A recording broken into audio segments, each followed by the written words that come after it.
ಎಲ್ಲರಿಗೂ ನಮಸ್ಕಾರ. ಇವತ್ ನೋಡ್ರಿಪ್ಪ ನಮ್ಮ ಮಾಸ್ಟರ್ ಲಾಗ್ ಯೂಟ್ಯೂಬ್ ಚಾನಲ್ಗೆ ಬಂದಿದ್ದಕ್ಕೆ ಸುಸ್ವಾಗತ. ಇವತ್ ನೋಡ್ರಿಪ್ಪ ನಾವು ಯಾವ ತರ ಅಂದ್ರೆ ಎದ್ರ ಬಗ್ಗೆ ತಿಳ್ಕೊಕ್ ಬಂದಿದೆ ಅಂದ್ರೆ ಇವತ್ತು ಲೋಸಾರ್ ಗಿಡದ ಒಂದು ಉಪಯೋಗಗಳು ಹೇಗೆ ನಾವು ಉಪಯೋಗ ಮಾಡ್ಕೋಬೇಕು ಹಳ್ಳಿಯಲ್ಲಿ ಮತ್ತು ಸಿಟಿಯಲ್ಲಿ ಅಂತ ಹೇಳ್ತಾ ಆ ಉಪಯೋಗಗಳನ್ನ ಕೇಳ್ಕೊತಾ ಮೊದಲು ನಮ್ಮ ಯೂಟ್ಯೂಬ್ ಚಾನಲ್ ಒಂದು ಸಬ್ಸ್ಕ್ರೈಬ್ ಮಾಡಿ, ಹಾಗೆ ಒಂದು ವಿಡಿಯೋ ಲೈಕ್ ಮಾಡಿ, ಹಾಗೆ ನಿಮ್ಮ ಫ್ಯಾಮಿಲಿಗೂ ಶೇರ್ ಮಾಡಿ. ಆದಷ್ಟು ಬೇಗ ಎಲ್ಲರಿಗೂ ಉಪಯೋಗ ಆಗುತ್ತೆ ಅಂತ ಹೇಳ್ತಾ ಹಾಗೆ ನೋಡಿ ಬನ್ನಿ ವಿಡಿಯೋ ಸ್ಟಾರ್ಟ್ ಮಾಡೋಣ. ಈ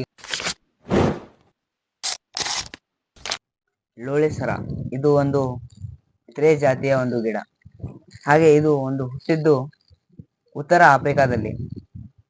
ಹಾಗೆ ಇದು ಒಂದು ಕ್ರಿಸ್ತಕ 1ನೇ ಶತಮಾನದಿಂದ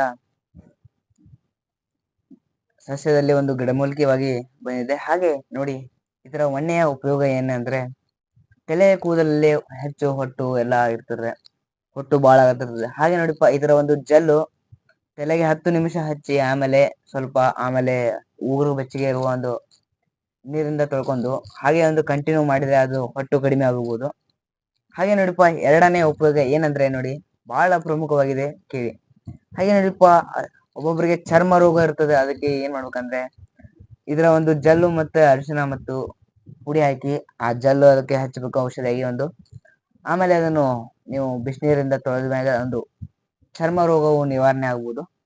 ಹಾಗೆ ನೋಡ್ರಿಪ್ಪ ಇನ್ನು ಮೂರನೇದು ಏನಂದ್ರೆ ಕೇಳಿ,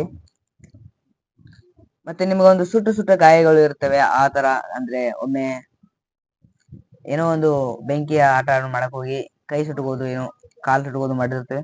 ಹಾಗೆ ನೋಡಿಪ್ಪ ಅದಕ್ಕೆ ಏನಂದ್ರೆ ಇದರ ಒಂದು ಜೆಲ್ ಹಚ್ಚಿ ಅದಕ್ಕೆ ನೋವು ನಿವಾರಣೆ ಆಗ್ತದೆ ಆದಷ್ಟು ಬೇಗ. ಹಾಗೆ ನೋಡ್ರಿಪ್ಪ ಇನ್ನು ಲಾಸ್ಟ್ನೇದು ಏನಂದ್ರೆ ನೋಡಿ ಬಹಳ ಪ್ರಮುಖವಾಗಿದೆ ನಮ್ಮ ಒಂದು ಹೆಣ್ಣು ಮಕ್ಕಳಿಗೆ ಮತ್ತು ಗಂಡು ಮಕ್ಕಳಿಗೆ. ಏನಂದ್ರೆ ಸ್ಕಿನ್ ಅಲ್ಲಿ ಒಂದು ಪಕ್ಕಿ ತರ ಮತ್ತು ಸಣ್ಣ ಸಣ್ಣ ಗುಳ್ಳೆ, ಕಪ್ಪು ಕಲೆಗಳೆಲ್ಲ ಕಾಣ್ತಾ ಇರ್ತವೆ. ಅವ್ರಿಗೆ ನೋಡಿ 1 ತಿಂಗಳ ಕಂಟಿನ್ಯೂ ಇದರ ಒಂದು ಜೆಲ್ ಅನ್ನು ಹಚ್ಚಿ ಮುಖಕ್ಕೆ ರಾತ್ರಿ ಹೊತ್ತು ಮಲಗುವಾಗ ಹಚ್ಚಿಕೊಂಡು ಮಲ್ಕೊಳ್ಳಿ. ಆಮೇಲೆ ಬೆಳಿಗ್ಗೆ ಆದ್ಮೇಲೆ ಅದನ್ನು ವಾಶ್ ಮಾಡಿ ಅಂತ ಹೇಳ್ತೀನಿ. ಹಾಗೆ ನೋಡಪ್ಪ ಈ ಒಂದು ಉಪಯೋಗ ನಿಮಗೆ ಎಲ್ಲರಿಗೂ ಇಷ್ಟ ಆಗಿದ್ರೆ ಒಂದು ಲೈಕ್ ಮಾಡಿ, ಶೇರ್ ಮಾಡಿ, ಕಮೆಂಟ್ ಮಾಡಿ. ಹಾಗೆ ನಮ್ಮ ಯೂಟ್ಯೂಬ್ ಚಾನಲ್ ಸಬ್ಸ್ಕ್ರೈಬ್ ಮಾಡಿ. ಈಗಾಗಲೇ ಈ ವಿಡಿಯೋನು ನಿಮ್ಮ ಫ್ಯಾಮಿಲಿಗೆ ಎಲ್ಲರಿಗೂ ಶೇರ್ ಮಾಡಿ ಅಂತ ಹೇಳ್ತಾ ಈ ವಿಡಿಯೋನ ಇಲ್ಲಿಗೆ ಇವತ್ತು ಮುಗಿಸ್ತಾ ಇದ್ದೇನೆ.